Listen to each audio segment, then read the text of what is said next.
Okay, chapter 1 of this book, The Power of I. This is the basics. To begin the study of holodynamics, from holo meaning whole and dynamic meaning force in action, I want to focus first upon the I, the full potential self, the primary unit of personal being and power in the holodynamic universe and the pivotal point of all human experience. It is your I which creates all of the circumstances that fill your life, control your thinking, and determine your success. Within your I are contained all the keys to your past, present, and future. Your I is the seed from which you spring and the full potential towards which you strive. Your I is your completeness, enfolded within the fabric of your nature, and whether it unfolds or not is entirely up to you. You, the conscious, aware self, get to choose whether your I unfolds or remains forever unfolded. Every moment of every day you have been choosing, not consciously perhaps, but choosing nevertheless. Every time you focus, think, feel, or act, you choose. Every word you speak reflects the choice you make. Sometimes at very deep levels and sometimes superficially. Choices which take place in the orders within orders of your mind. Your entire life has been especially designed for the unfolding of the I within you. All that you feel and everything that you wish for is a reflection of your I. Focus, for example, on what you really want. Do you want peace? Do you want more money? Do you want a deeper, more intimate relationship? Do you want more fun in your life? Do you want to have greater success, better health, more happiness? Do you want to be a better friend, a better parent, a better leader? How then do you get from where you are to where you want to be? How do you get from point A to point B? First, you must understand that you are exactly where you have chosen to be. You are making exactly the amount of money you have chosen to make. You have exactly the kind of friends you have chosen to have. You are exactly the kind of parent you have chosen to be.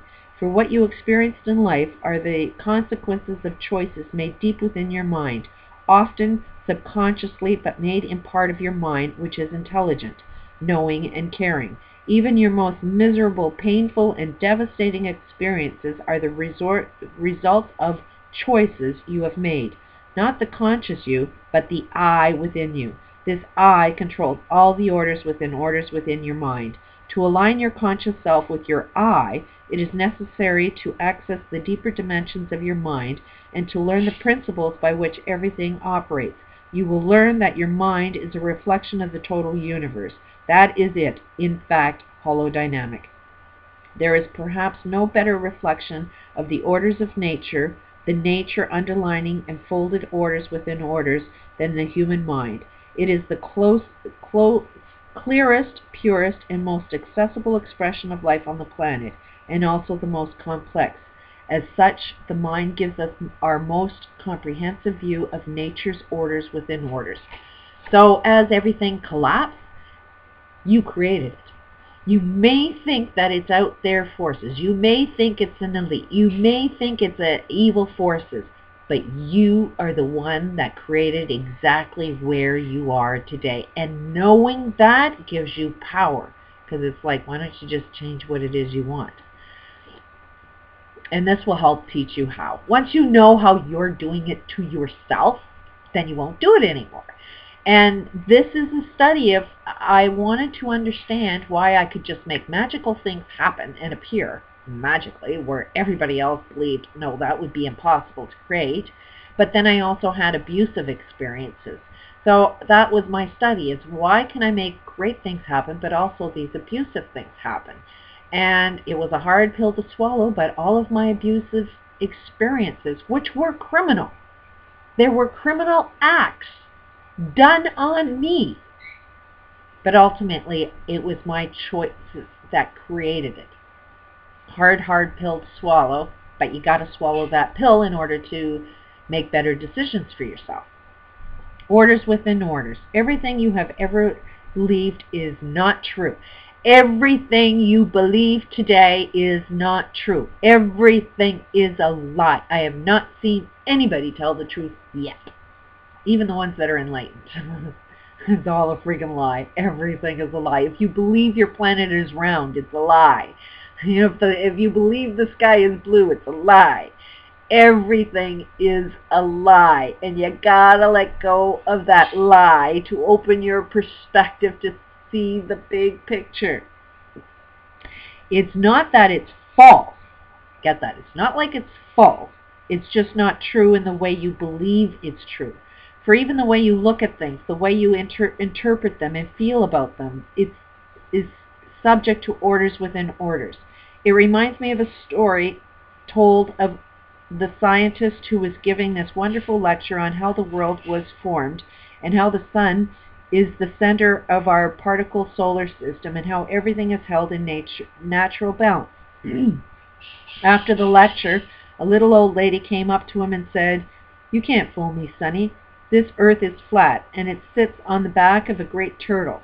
The scientist smiled and in a condescending way said to her, "Well, madam, if the earth is flat and sits on the back of a turtle, upon what does the turtle sit?" "Don't get smart with me, Sonny," she replied indignantly. "It's turtles all the way down." In a way, the lady may have been right. Take, for example, the beautiful patterns within patterns which Mandelbrot set discovered in a random number streams of simple formulas. And I'll show a diagram. They really do look like turtles all the way down. Such patterns are everywhere in nature, in leaves, in snowflakes, in river courses, and everywhere they flow from underlying orders within orders, which are themselves mathematical. In fact, from simple formulas for such orders, computers can generate every known pattern of nature, no matter how intricate or complex. Everywhere, in every natural pattern, it's turtles all the way down. And that's a good explanation of why there's abuse patterns within families. There's definitely abuse within my family genetics. Even my ex-husband, there's abuse all the way down his family tree. And even though I did everything I could to break out of that pattern, it got repeated. And now that I have kids, it was my job as a parent to be that best parent to make sure these patterns aren't repeated.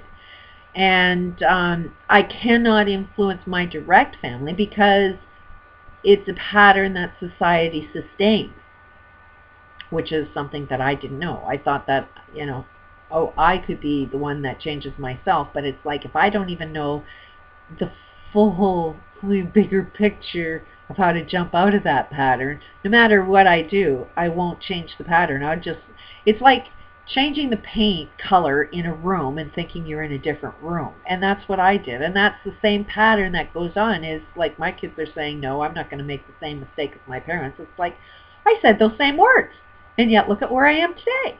And every single word that my children use, "Oh, you're coming from a different generation, everything's different now." It's like, yeah, I said those words too. Every single thing, every word that my kids are saying that makes them think they're not going to repeat the same pattern is the exact same words I use. But they'll never see it because they never seen me when I was their age saying the same thing they said. So it's like our kids sort of need to listen to people that have aged and seen repeating patterns, but at the same time, us adults are pretty stupid because we don't even know how to jump out of the pattern because we're so far into that pattern that we can't see it. So it is, you got to listen to age, but more importantly, you got to listen to youth, because when you listen to a child that's first born, they'll teach you more about life than somebody that's aged and doesn't know how to jump out of a pattern. So, it's been that it is my kids that have taught me all of this stuff. I've known more of what to look for through my children. Because when I was a kid, and my parents said I was wrong about everything, I'm a black sheep, I seen things that were different from everybody else, and nobody wanted to believe me. So I thought, you know what, when I have kids, I'm going to listen to what they have to say, because maybe they're going to know more than me. So that I've had 4 kids. I've had a perspective from 4 different individuals, and each one of them are completely different, but each one of them taught me some very, very valuable lessons that I needed to research and prove to be true. So that's what I'm passing on to you. To discover the orders within orders hidden within random streams of numbers, Mandelbrot phase spacing them. That is, he looked at the numbers from a completely different space and explored their phase of development.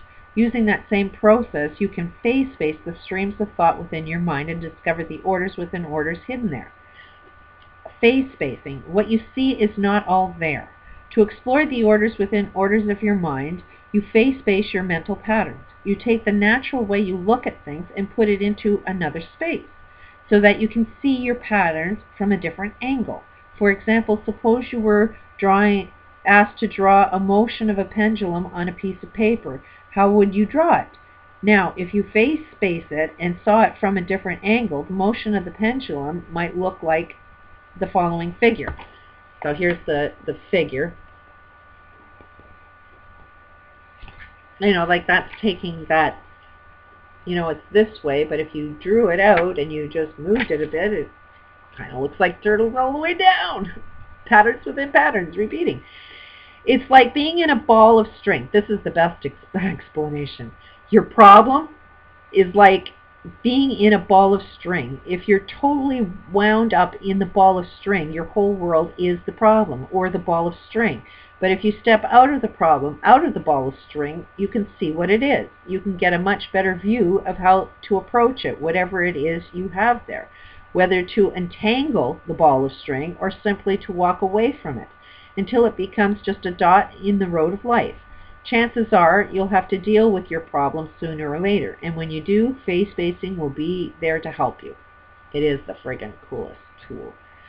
And so it is that you can phase space all kinds of problems, just as you can mathematical formulas. The ability to phase space has helped catapult science forever into the quantum age to discover as much in the last 2 years alone as in all of recorded history up until then. And phase spacing, by letting you see and understand the hidden orders within your mind, can help you use this new knowledge with great power. If you are in depression, for example, you live in blackness. It's as though you are wrapped up within it. But as long as you are inside the blackness, you cannot see the way out of it. So you need to do what anyone wrapped up in a problem needs to do. First and foremost, find a way to step outside the problem and see how it functions for you. If your mind is in chaos, you can borrow a little bit from chaos theory. Look at the chaos of your mind and do what scientists do when they want to find out about chaos anywhere in nature. Phase space it. The same process that helps them understand the orders within orders of chaos will help you understand the orders within orders of your mind. Therefore, if you are wrapped up in the problem like depression, your first job is to learn how to phase space. For even though the whole world may look like blackness, there is part of your mind that can independently step outside all that blackness and phase space it and see it for what it really is. You can apply phase spacing to any problem. If you are in the middle of a temper tantrum, you can phase space it. If you are not as successful as you would like to be in your life, you can phase space success. You can look at the dynamics of a complete relationship or a complete system by phase spacing it, and you can do the same thing with principles and with the universe. Once learning phase spacing becomes a primary tool for anyone wishing to understand the deeper orders of the mind. The process of phase spacing gives you the freedom to deal with any kind of dynamic and to solve any kind of problem. When skillfully used, it provides you with all the tools you need to direct your mind and systematically unfold your fullest potential in the physical universe. I'm going to continue on another tape, running out of time on this one.